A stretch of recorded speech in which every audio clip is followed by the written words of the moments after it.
Hi friends, welcome to ആഗീസ് taste. ഇന്ന് ഞാൻ എത്തിയിരിക്കുന്ന ഒരു ഫിഷ് ഫ്രൈയുടെ റെസിപ്പിയുമായിട്ടാണ് കേട്ടോ. ഒരു വെറൈറ്റി ഫിഷ് ഫ്രൈ ആണ്, അടിപൊളി ടേസ്റ്റുള്ള ഫിഷ് ഫ്രൈ ആണിത് കേട്ടോ. അപ്പോൾ ഇതെങ്ങനെയാണ് ഉണ്ടാക്കിയിരിക്കുന്നത് നമുക്കൊന്ന് കണ്ടു നോക്കാം. അപ്പോൾ അതിനായിട്ട് ഞാനൊരു മിക്സിയുടെ ജാറ് വെച്ചിട്ടുണ്ട്. അതിലേക്ക് ഒരു 3-4 കഷ്ണം ചുമന്നുള്ളി ഇട്ട് കൊടുത്തിട്ടുണ്ട്. അതുപോലെ 4 കഷ്ണം വെളുത്തുള്ളി ഇട്ടു. ഒരു ചെറിയ കഷ്ണം ഇഞ്ചി ചെറിയ കഷ്ണങ്ങളാക്കി ഇട്ട് കൊടുക്കാം. ഇഞ്ചി കഷ്ണങ്ങളാക്കി ഇട്ടതിന് ശേഷം നമുക്കിതിലേക്ക് ഒരു 2 പച്ചമുളക് കൂടി ഇട്ട് കൊടുക്കാം. ഞാൻ അടുത്തായിട്ട് ഒരു 1/2 ടീസ്പൂൺ പെരിഞ്ജീരകമാണ് ഇട്ടത് കേട്ടോ. 1/2 ടീസ്പൂൺ പെരിഞ്ജീരകം ഇട്ട് കൊടുത്തിട്ടുണ്ട്. അതുപോലെ തന്നെ ഒരു 1/2 ടീസ്പൂൺ കുരുമുളക്, മുഴുവൻ കുരുമുളകാണ്, പൊടിയല്ല ഇട്ട് കൊടുത്തിരിക്കുന്നത്. അതുപോലെ 2 ടീസ്പൂൺ തേങ്ങ ഇട്ട് കൊടുത്തിട്ടുണ്ട് കേട്ടോ. 2 ടീസ്പൂൺ തേങ്ങ ചിരകിയത് ഇട്ട് കൊടുത്തിട്ടുണ്ട്. ഇനി നമുക്കിതിലേക്ക് പൊടികളിടാം. ഒരു 1/2 ടീസ്പൂൺ മഞ്ഞൾപ്പൊടി,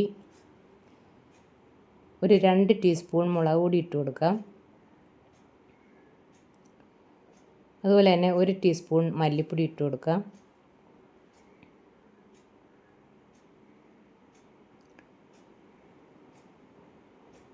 ഇനി ഒരു 1/4 ടീസ്പൂൺ ഉലുവ പൊടിച്ചതുകൂടി ഇട്ട് കൊടുക്കാം. 1/4 ടീസ്പൂൺ ഉലുവ പൊടിച്ചിട്ട് കൊടുത്തിട്ടുണ്ട്. ഇനി നമുക്ക് ഇതിലേക്ക് ആവശ്യത്തിന് ഉപ്പ് ചേർത്ത് കൊടുക്കാം.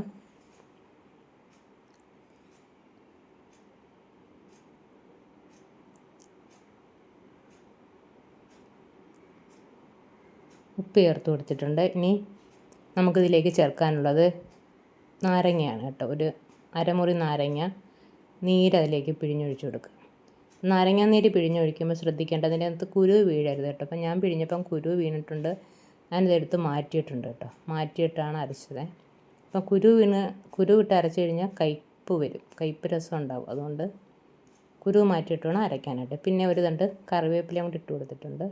അപ്പോൾ അതെല്ലാം നല്ലതുപോലെ അരച്ചുകൊണ്ട് വന്ന് ഇനി മീനിലേക്ക് തിരുമ്മി പിടിപ്പിച്ച് കുറച്ച് സമയം നമുക്ക് റെസ്റ്റ് ചെയ്യാനായിട്ട് വെക്കാം.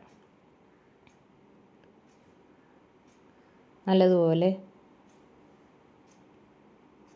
അരപ്പെല്ലാം നല്ലതുപോലെ ഒന്ന് പിടിപ്പിച്ച് ഒരു 10-15, എത്ര സമയം നമ്മൾ കൂടുതൽ സമയം വയ്ക്കുന്നോ അത്രയും ടേസ്റ്റിയാണ് കേട്ടോ.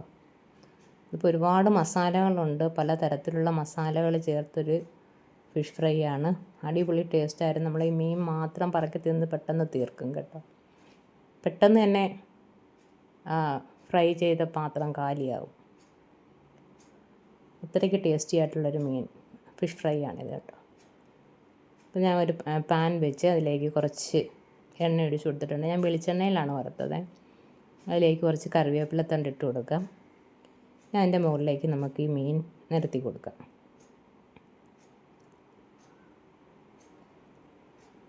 ഞാനിവിടെ എടുത്തിരിക്കുന്നത് വേളാപ്പാരയാണ് കേട്ടോ. നിങ്ങൾക്ക് കണ്ടാൽ ഇതിനകത്ത് ഒരുപാട് കൂടുതലായിട്ട് തോന്നും. അത് സാരമില്ല, നമുക്ക് ലാസ്റ്റ് ഇത് മൂപ്പിച്ചെടുക്കാനുള്ളതാണ് കേട്ടോ. അപ്പം ഓരോ സൈഡും തിരിച്ചും മറിച്ചും ഇട്ട് കൊടുത്ത് നമുക്കിത് മൂപ്പിച്ചെടുക്കാം. അടിപൊളി ടേസ്റ്റായിരുന്നു കേട്ടോ.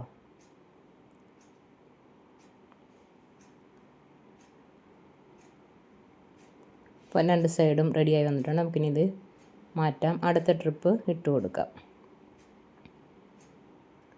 ബാക്കിയുള്ള മീനും കൂടെ വറുത്തെടുക്കാം.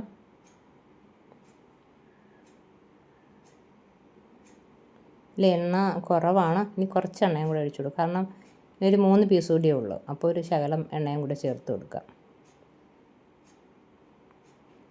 ഇതും നേരത്തെ നമ്മൾ വറുത്തതുപോലെ തിരിച്ചും മറിച്ചും ഇട്ട് വറുത്തെടുക്കാം.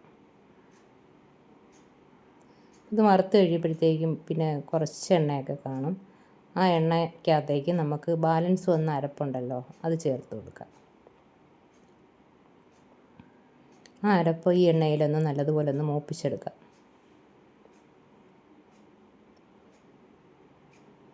ആ മീനിൻ്റെ മണവും രുചിയും എല്ലാം ഈ അരപ്പിനകത്ത് ചേരും കേട്ടോ. അപ്പോൾ എല്ലാം കൂടെ നല്ലതുപോലെ ഒന്ന് മിക്സ് ചെയ്ത് ഒന്ന് മൂപ്പിച്ചെടുക്കാം. മൂപ്പിച്ചെടുത്ത് മൂത്ത് വന്നിട്ടുണ്ട്. സ്റ്റവ് ഓഫ് ചെയ്തു. ഇനി നമുക്കത് ആ മീനിൻ്റെ പുറത്തേക്ക് ഒന്ന് പിടിപ്പിച്ച് കൊടുക്കാം. നമ്മൾ ഫ്രൈ ചെയ്ത് വെച്ചിരിക്കുന്ന മീനിൻ്റെ മുകളിലേക്ക് പിടിപ്പിച്ച് കൊടുക്കാം. അപ്പോൾ എല്ലാവർക്കും ഇത് ഇഷ്ടമായെന്ന് തോന്നുന്നു. അപ്പോൾ എല്ലാവരും ഇതൊന്ന് ട്രൈ ചെയ്ത് നോക്കുക. ഇഷ്ടപ്പെടുന്നെങ്കിൽ ലൈക്ക് ചെയ്യുക, ഷെയർ ചെയ്യുക, കമൻറ്റ് ചെയ്യുക, ചാനൽ സബ്സ്ക്രൈബ് ചെയ്യുക. Okay, thank you.